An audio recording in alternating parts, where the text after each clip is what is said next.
Good morning student. আজকে আমরা বাংলা ক্লাসে ব্যাকরণ পড়ব।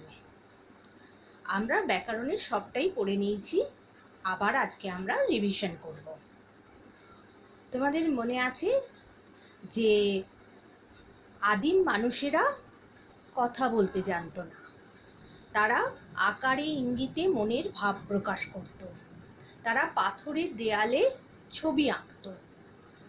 কিন্তু পরবর্তীকালে মানুষ সভ্য হয়েছে, তারা কথা বলতে শিখেছে, তারা আবিষ্কার করেছে ভাষা।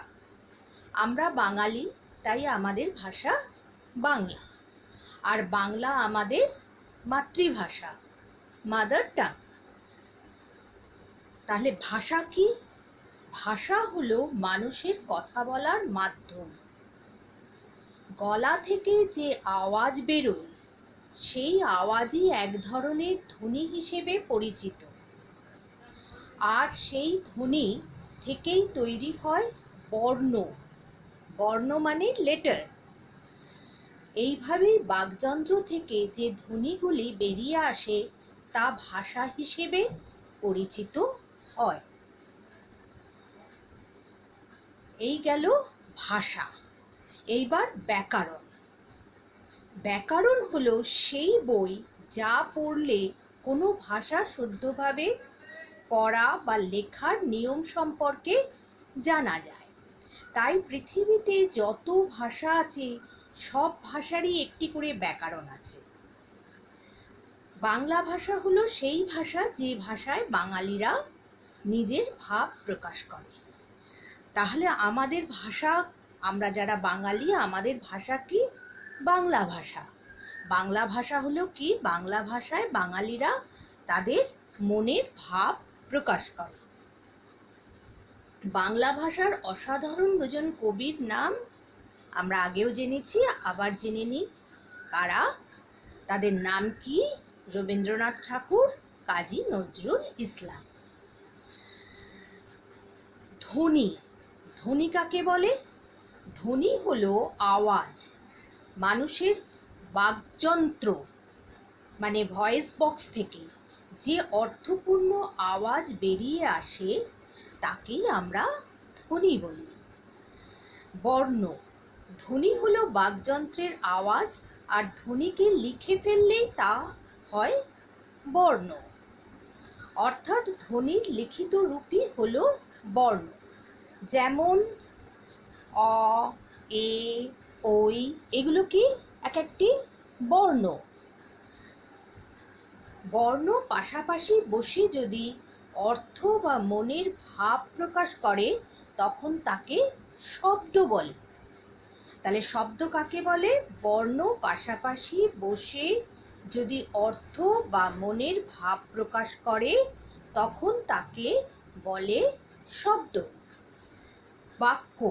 কতগুলি শব্দ পাশাপাশি বসে যদি অর্থ বা মনের ভাব প্রকাশ করে তখন তাকে বাক্য বলে। যেমন আমি ভাত খাই, এটা একটি বাক্য। কেন? কতগুলি শব্দ এখানে পাশাপাশি বসে মনের ভাবকে প্রকাশ করছে।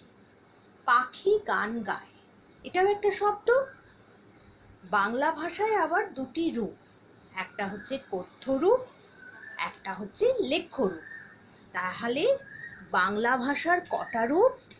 বাংলা ভাষার দুটি রূপ, একটি হচ্ছে কথ্য রূপ, একটি হচ্ছে লেখ্য রূপ।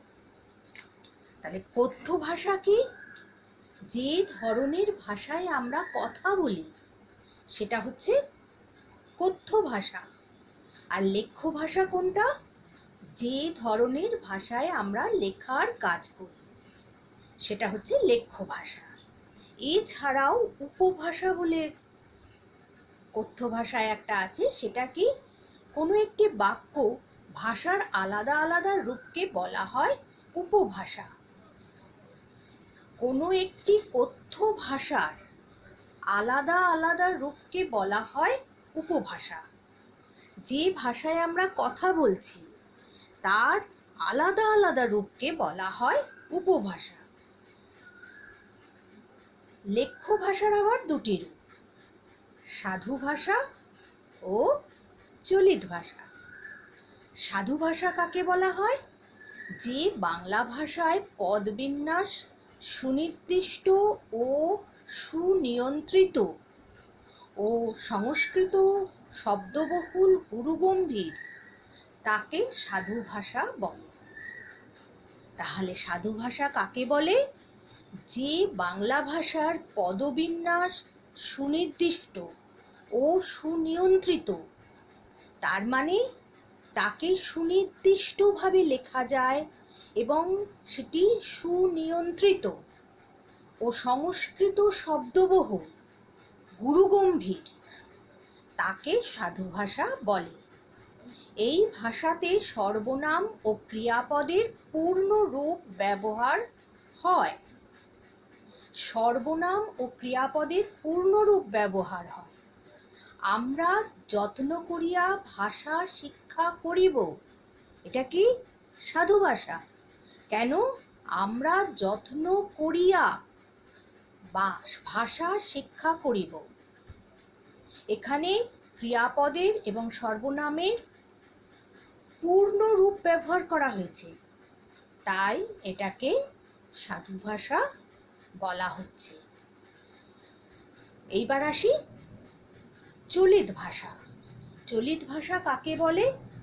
সহজবোধ্য, সাবলীল, তদ্ভব শব্দবহুল মানুষের মুখের কথাকে চলিত ভাষা বলা হয়।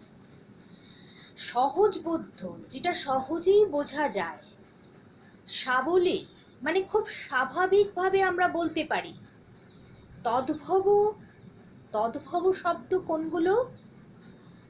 সংস্কৃত ভাষা থেকে উৎপন্ন হয়েছে, এটা সম্পূর্ণ সংস্কৃত ভাষা থেকে নেওয়া হয়নি। সেই ভাষা, মানুষের মুখের কথা হচ্ছে চলতি ভাষা। এই ভাষা রীতি পরিবর্তনশীল, সর্বনাম ও ক্রিয়াপদ সহজতর ও সংক্ষিপ্ত রূপে ব্যবহৃত হয়। এই ভাষার রীতি পরিবর্তনশীল, তার মানে এটা মানুষের মুখে মুখে পরিবর্তিত হতে পারে। যেমন উপভাষা, চলতি ভাষার মধ্যে উপভাষা পড়ে, সেটা মানুষের মুখে মুখে পরিবর্তিত হতে পারে।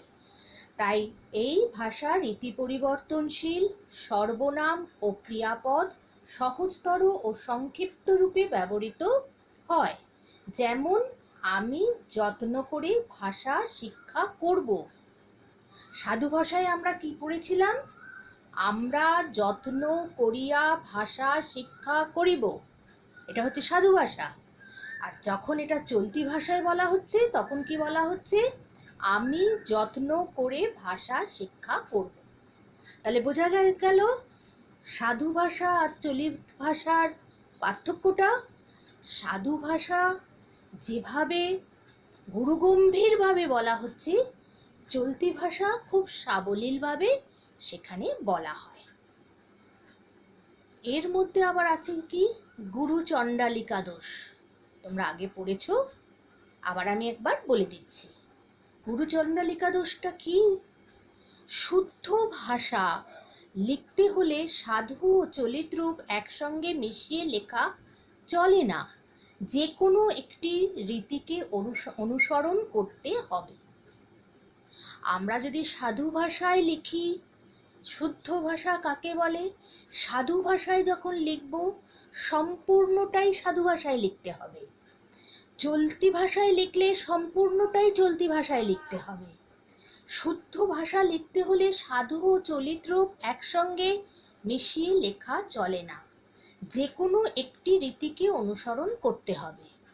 কিন্তু লেখার সময় দুটি রীতি একসঙ্গে মিশে গেলে তাকে গুরুচণ্ডালী দোষ বলে।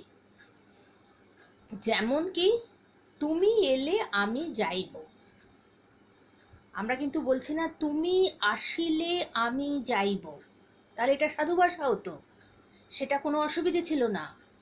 বা তুমি এলে আমি যাব, এটা চলিত ভাষা। কিন্তু আমরা কি বললাম? তুমি এলে আমি যাইব। এখানে এলে চলিত ভাষা যাইব সাধু ভাষা, তাহলে দুটো মিলিয়ে ফেলেছি আমরা। এটাকে কি বলা হচ্ছে? গুরু চণ্ডালী দোষ। তো গুরু চণ্ডালী দোষ লেখ্য ভাষায় বা যে ভাষায় আমরা লিখি তাতে চলবে না। নয় আমরা সাধু ভাষায় লিখব পুরোটা, নয় আমরা চলতি ভাষায় পুরোটা লিখব। স্বরধ্বনি ও স্বরবর্ণ। স্বরধ্বনি ও স্বরবর্ণ কি? এবার আমরা পড়ি স্বরধ্বনি ও বা স্বরবর্ণ কি। যে ধ্বনি অন্য কোনো ধ্বনির সাহায্য ছাড়া নিজেই স্পষ্টভাবে উচ্চারিত হয়, যে ধ্বনি স্বরধ্বনি বা অন্য কোনো ধ্বনির সাহায্য ছাড়া নিজেই স্পষ্টভাবে উচ্চারিত হয়, তাকে স্বরধ্বনি বলে। তাহলে কি হলো? যে ধ্বনি অন্য কোনো ধ্বনির সাহায্য ছাড়া নিজেই স্পষ্টভাবে উচ্চারিত হয় তাকে বলে স্বরধ্বনি। যেমন অ, আ, হস্যই দীর্ঘই, হস্যৌ দীর্ঘ ইত্যাদি। স্বরধ্বনির লিখিত রূপকে স্বরবর্ণ বলে। তাহলে স্বরধ্বনি যখন আমরা লিখে ফেলি তাকে কি বলা হয়? স্বরবর্ণ বলা হয়। স্বরবর্ণ আবার 5 প্রকার। স্বরবর্ণ ক প্রকারের হয়? স্বরবর্ণ 5 প্রকার হয়। তাহলে স্বরধ্বনি কি? স্বরধ্বনি যে ধ্বনি অন্য কোনো ধ্বনির সাহায্য ছাড়া নিজেই স্পষ্টভাবে উচ্চারিত হয় তাকে স্বরধ্বনি বলে। স্বরধ্বনিকে আমরা যদি লিখি, স্বরধ্বনির লেখ্যরূপী হলো স্বরবর্ণ। এবার স্বরবর্ণ ক প্রকার? 5 প্রকার। কি কি? হর্ষবর্ণ, দীর্ঘবর্ণ, মৌলিক হর্ষস্বর, দীর্ঘস্বর, মৌলিক স্বর, যৌগিক স্বর, প্লুতস্বর। বর্ণনা: হর্ষস্বর, দীর্ঘস্বর, মৌলিক স্বর, যৌগিক স্বর, প্লুতস্বর। হর্ষস্বর কাকে বলে? হর্ষস্বর যে স্বরধ্বনি উচ্চারণ করতে কম সময় লাগে, অর্থাৎ যে স্বরধ্বনি অতি অল্প সময়ে অতি সহজেই উচ্চারিত হয়ে থাকে তাকে হর্ষস্বর বলে। যেমন অ, হস্যই, হস্যৌ ইত্যাদি হচ্ছে কি? হর্ষস্বর। তাহলে স্বরবর্ণের একটা রূপ কি? হর্ষস্বর। স্বরবর্ণের হর্ষস্বর কাকে বলে? যে স্বরধ্বনি উচ্চারণ করতে কম সময় লাগে, অর্থাৎ যে স্বরধ্বনি অতি অল্প সময়ে অতি সহজেই উচ্চারিত হয়ে থাকে তাকে হর্ষস্বর বলে। উদাহরণ আমরা কি বলতে পারি? অ, হস্যই, হস্য ইত্যাদি। এরপরে আমরা কি আসছি? দীর্ঘস্বর। দীর্ঘস্বর কাকে বলে? যে স্বরধ্বনি উচ্চারণ করতে অপেক্ষাকৃত বেশি সময় লাগে তাকে দীর্ঘস্বর বলে। তার মানে যে স্বরধ্বনি উচ্চারণ করতে কম সময় লাগে তাকে যেমন হর্ষস্বর বলা হচ্ছে, যে স্বরধ্বনি উচ্চারণ করতে অপেক্ষাকৃত বেশি সময় লাগছে তাকে দীর্ঘস্বর বলা হচ্ছে। যেমন দীর্ঘই, হর্ষ, এ ইত্যাদি হচ্ছে কি? এগুলো হচ্ছে দীর্ঘস্বর।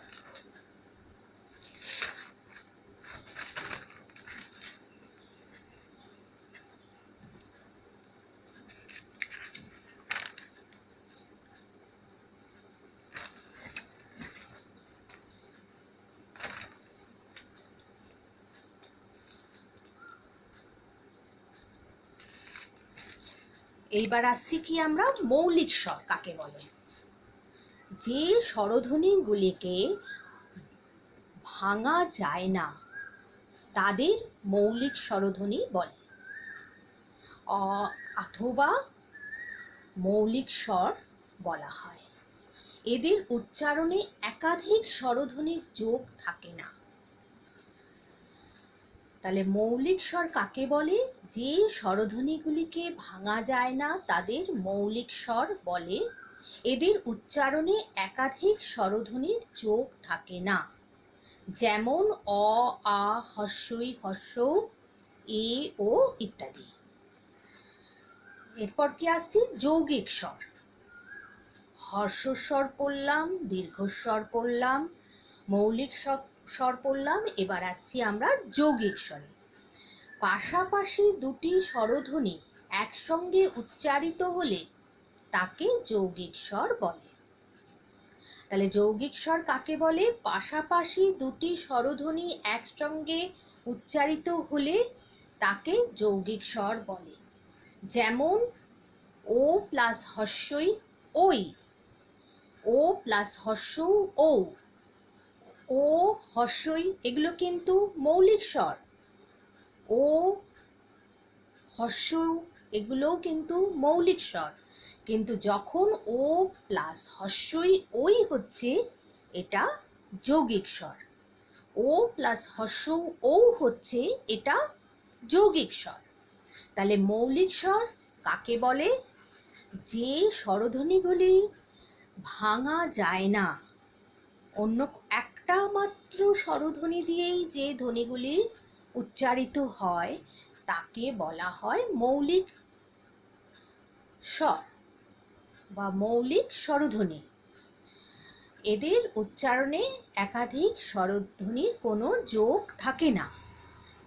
পাশাপাশি যদি দুটি স্বরবর্ণ যোগ করে, যেমন ও প্লাস হস্যই ওই, ও প্লাস হস্য ও, এইভাবে উচ্চারণ করা হয়, যেমন ওই, ও, এগুলোকে কি বলা হয়? যৌগিক স্বর। তাহলে আমরা বুঝতে পারলাম হর্ষস্বর, দীর্ঘস্বর, যৌগিক স্বর, মৌলিক স্বর। এছাড়াও আছে কি? প্লুতস্বর। প্লুতস্বরটা কি জিনিস? দূরের কাউকে ডাকার সময় কিংবা কান্নার সময়, আবৃত্তি করার সময় কখনো কখনো কোনো স্বরধ্বনিকে টেনে টেনে উচ্চারণ করা হয়, তাকে প্লুতস্বর বলে। যেমন যদু হে, আমরা যদুকে যখন ডাকছি তখন কি